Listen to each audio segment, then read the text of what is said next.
Yerusalem. Sebuah kota kecil, bahkan tidak sebesar kota modern saat ini. Namun, kota ini justru menjadi yang paling terkenal di dunia. 3 agama besar, Yahudi, Kristen, dan Islam, menyebutnya kota suci. Karena itu, Yerusalem selalu jadi kota yang diperebutkan sepanjang sejarah. Pertanyaannya, mengapa 3 agama besar ini rela bertarung demi satu kota kecil ini? Dan mengapa sampai sekarang Yerusalem tetap jadi sumber konflik? Mari kita telusuri sejarahnya, dari zaman kuno sampai ke masa modern.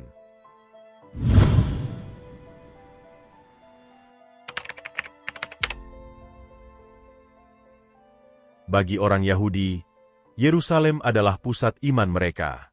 Yerusalem bukan hanya sebuah kota, tapi tempat di mana Tuhan memilih untuk menaruh namanya di sana. Dalam Alkitab, kata Yerusalem disebut lebih dari 600 kali. Selama ribuan tahun, orang Yahudi di seluruh dunia berdoa dan menghadap ke Yerusalem. Selain itu, umat Yahudi selalu menutup doa mereka dengan harapan, dengan ungkapan, "Semoga tahun depan kita bisa berada di Yerusalem." Fakta sejarah menunjukkan bahwa orang Israel adalah bangsa pertama yang menjadikan Yerusalem sebagai ibu kota pemerintahannya. Dari zaman Raja Daud dan Salomo, Yerusalem sudah menjadi pusat pemerintahan, iman, dan identitas bangsa Israel. Namun, sampai hari ini masih banyak yang menolak sejarah tersebut. Mereka berkata, orang Yahudi tidak punya hak atas Yerusalem. Padahal bukti arkeologi dan catatan Alkitab sangat jelas membuktikannya.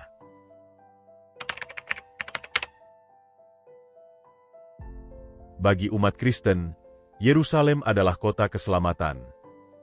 Di kota inilah berdiri gereja Makam Kudus, yang diyakini sebagai lokasi Yesus disalibkan, mati, dikuburkan, dan bangkit pada hari yang ketiga. Kekristenan sendiri lahir dari akar Yahudi. Yesus adalah orang Yahudi, begitu juga murid-muridnya. Karena itu, hubungan antara iman Kristen dan warisan Yahudi di Yerusalem tidak dapat dipisahkan. Yerusalem menjadi simbol iman, harapan, dan penggenapan janji Allah.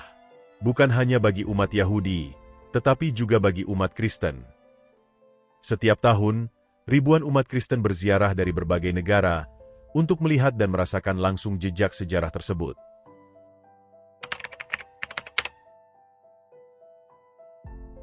Sekitar tahun 600 Masehi, Islam mulai masuk dalam kisah Yerusalem. Menurut tradisi Islam, Nabi Muhammad melakukan perjalanan malam ke masjid yang jauh. Kemudian, umat Muslim menafsirkan tempat itu dengan Yerusalem. Di atas lokasi itu kemudian dibangun kubah batu dan Masjid Al-Aqsa. Bagi umat Islam, Yerusalem menjadi kota ketiga paling suci setelah Mekah dan Madinah. Namun, inilah bagian kontroversialnya. Al-Quran tidak pernah menyebut nama Yerusalem secara langsung. Meskipun begitu, banyak umat Muslim sekarang berpegang bahwa Yerusalem hanya milik umat Islam. Hal inilah yang membuat konflik dengan orang Yahudi dan Kristen semakin tajam. Di abad pertengahan, Yerusalem menjadi pusat perebutan dalam perang salib. Tentara Kristen datang dari Eropa untuk merebut Yerusalem dari tangan Muslim.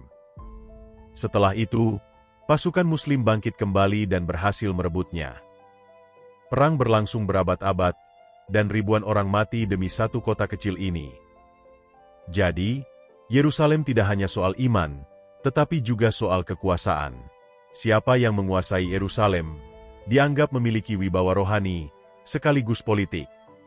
Kota ini menjadi simbol kemenangan, legitimasi agama, dan kebanggaan bangsa. Itulah sebabnya, setiap pihak rela berkorban habis-habisan untuk merebut Yerusalem. Yerusalem bukan sekadar kota, melainkan panggung perebutan pengaruh dunia.